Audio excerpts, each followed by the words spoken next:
Pourquoi mettons-nous du désir dans l'achat d'une marque spécifique de dentifrice, de shampoing ou de savon, toutes sortes de produits dont nous savons bien qu'ils sont fondamentalement dépourvus d'intérêt? Pourquoi diable pensons-nous qu'un produit nettoyant dédié à nos cuisines et à nos salles de bain est plus performant s'il est aromatisé au parfum de calendula ou au citron vert? Comment se fait-il que les fumeurs soient incapables de reconnaître leur marque fétiche en blind test? C'est, explique Benoît Heilbrun dans son dernier essai Méditation marchande, parce que la société des marques a substitué le signe au sens. Ou, écrit-il encore, parce que le produit serait comme devenu une façon d'habiller les objets, en sorte que nous sommes entrés depuis longtemps dans une société où la valeur d'usage des biens est accessoire par rapport à leur valeur de signe. L'auteur de cet ouvrage, inhabituel à bien des égards, se présente à la fois comme un professeur de marketing, mais aussi comme un philosophe des phénomènes marchands.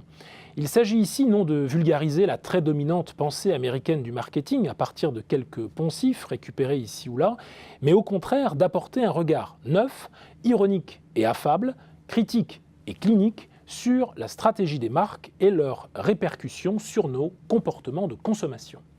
Or, pour ce faire, c'est la pensée continentale qui est mobilisée. Derrida, Lévi-Strauss, Baudrillard, Stigler ou Georges Bataille, lequel avait perçu mieux que personne, et avant le déploiement prodigieux de l'industrie du luxe, que les dépenses improductives ont leur fin en elles-mêmes.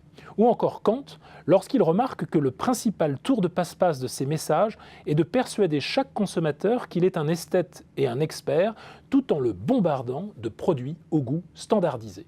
En bref, quelques-unes des intelligences les plus aiguisées, mises au service du décryptage décisif de cette société du bien-être, du bien vivre ensemble et du partage de valeurs que souhaitent incarner aujourd'hui les messages publicitaires consultables à l'infini sur nos écrans.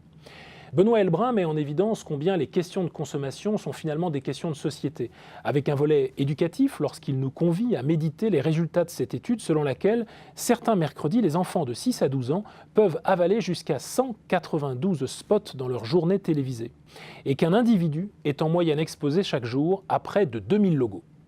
Or, cette McDonaldisation du monde, selon l'expression de Ritzer, cette manière de téléguider l'existence des consommateurs, nous-mêmes en réalité, l'auteur nous en fait comprendre les limites et la très probable transformation. Cette mutation est d'ailleurs déjà à l'œuvre. À partir de quelques exemples, l'auteur nous montre que les marques se réinventent autrement en repartant de zéro.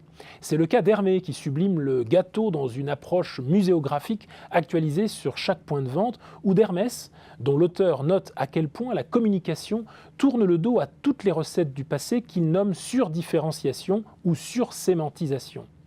À cela, il oppose étrangement la fadeur de la marque, qui rappelle dans un jeu de transparence entre l'air et l'eau un renvoi aux catégories fécondes de l'art pictural chinois, le vague, l'indistinct ou le recueillement. Pour l'auteur, le 21e siècle de la marque sera chinois ou ne sera pas. Il ne s'agira plus de surimposer ses valeurs via un discours combatif et répétitif, mais de faire reconnaître l'essence de la marque en toute discrétion, comme si l'art de la guerre de Sun Tzu devait subrepticement, sans faire de bruit, remplacer le Kotler sur la table des futures étudiantes et étudiants en marketing. Au final, par petites touches successives, ce livre me paraît essentiel pour déchiffrer comment les marques déterminent nos façons de voir et de penser, mais aussi comment la pensée peut nous aider à réétudier le marketing avec des concepts renouvelés en phase avec les impératifs des temps futurs.